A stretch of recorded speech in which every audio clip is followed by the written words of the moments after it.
دیکھیے جی، عدالت نے فیصلہ دے دیا تھا، جوڈیشل پہ ان کو اڈیالہ لے کے جانا تھا. ہم سب یہاں کھڑے ہوئے تھے سارا دن سے، صبح 7:30 بجے سے ہم یہاں موجود تھے.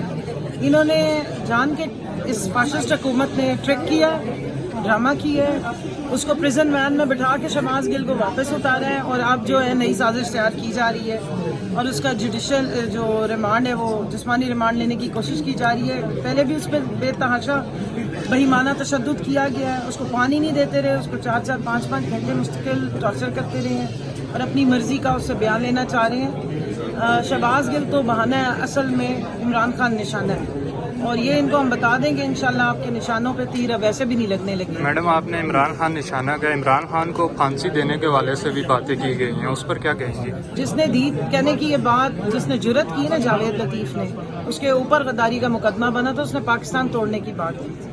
تو ان کو میں فاشسٹ حکومت کی یہ جو سلیکٹڈ کٹپتلیاں بہت زیادہ چھلانگیں ماری ہیں نا جن کے سروں پہ، میں ان کو سمجھانا اور پیغام دینا چاہتی ہوں کہ یہاں پہ نہ اندھے بستے ہیں، نہ بہرے، نہ گونگے. یہ 22 کروڑ باشعور عوام کا ملک ہے، اور یہاں پر آپ اس قسم کی بیانات اور ایسی حرکتیں کر کے کیا سمجھ رہے ہیں کہ پھر موجے کریں گے اور کھیر کھاتے رہیں گے؟ ایسے نہیں ہونے والا. کل کے جلسے میں عمران خان کیا اہم اعلان کرنے جا رہے ہیں؟ حقیقی آزادی کا لاہ عمل بتائیں گے. پاکستان کی جو باشعور اور غیور عوام ہے اس کو ایک لاہ عمل دیں گے، ایک راستہ دیں گے، ایک ویژن دیں گے، اور انشاءاللہ تعالیٰ پاکستان کی جو عوام ہے ان کا وہ تیار ہے بالکل اپنی حقیقی آزادی کے لیے.